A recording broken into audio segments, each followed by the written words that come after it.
Good morning. I am Mrs. Mageswari, Assistant Professor of History for Women, Virudhunagar. Now, I am going to discuss about copper plates in epigraphy. Copper plates are primary sources of history. Introduction. Copper plate inscription usually record grants of land or list of royal lineages carrying the royal seal. A profusion of which have been found in South India. The inscription is a document demonstrative of pre-Hispanic literacy and culture and is considered to be a national treasure. Example of South Indian copper plates.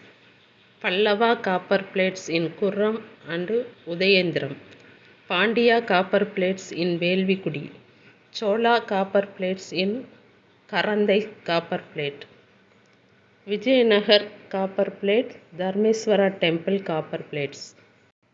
Content of copper plates. Copper plates contains name of the donor. Donor means king or individuals. Name of the donee. Donee means receiver. Date of the grant. Nature of the gift. Boundaries of the land. The study of this inscription has been especially important in reconstructing the history of Tamil Nadu. These plates are valuable epigraphically as they give us an insight into the social condition of medieval South India. They also help us full chronological gaps in the connected history of the ruling dynasties. Copper plates record gifts to individual priests or teachers, Hindu, Buddhist or Jain, or to groups of such person as recipient. Attention is focused upon the receiver of receivers and that which is received, and both are very elaborately described. Copper plate are record of grant of village, plats of cultivable lands, etc. They are precisely described and situated the four boundaries of the land, object of the grant. This is followed by details of the conditions of the grant. By the description of the four boundaries of another land, also object of the grant, and finally the notification of grant and the mention of the official responsible for the execution of the order. Example of Pallava's copper plates.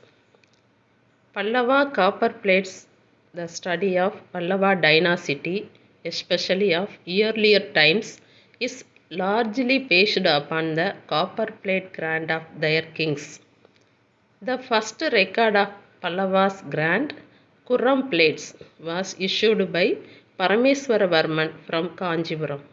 The historical part of the inscription describes three kings, Parameswaravarman, his father Mahendravarman, and his grandfather Narasimhavarman. Udayendiram copper plates is the another example of Pallava copper plates. It is Sanskrit inscription of the Pallavas. Pallava king Simhavarman issued Udayendiram copper plates. It refers the heroism of Udayachandra. Nandivarma was saved by his general Udayachandra. Velurpalayam copper plates issued by Nandivarma III. Pandya's copper plates.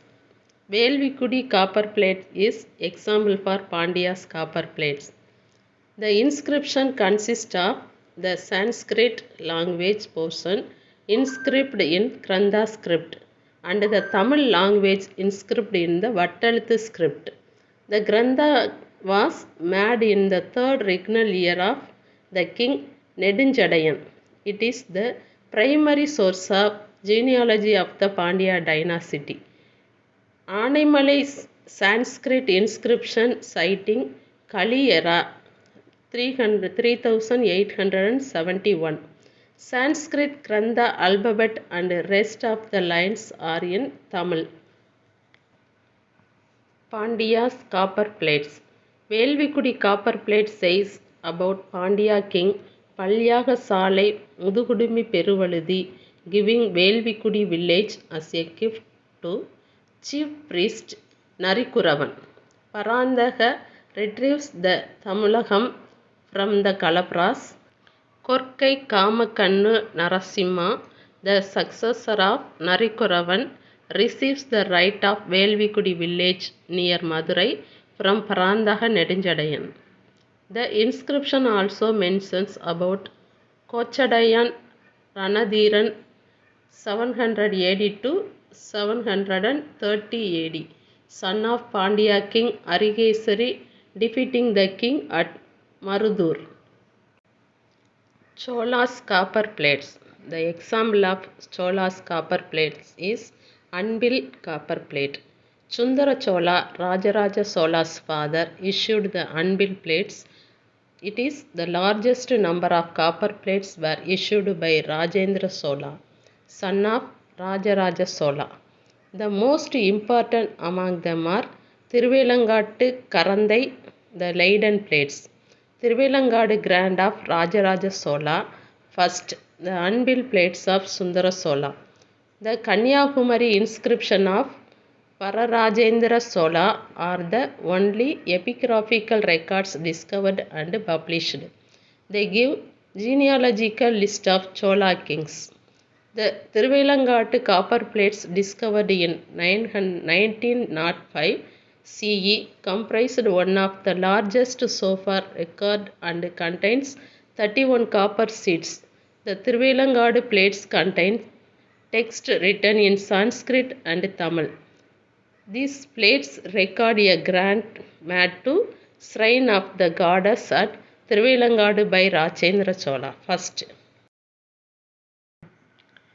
Vijayanagar Tamil copper plate inscription at the Dharmeshwara temple, Kondragil, Kostagot, under Vijayanagara Sanskrit plates with 38 sets, 67 compared to 17 in Tamil, 4 in Telugu, 1 in Kannada, and 5 multilingual plates as for the plates.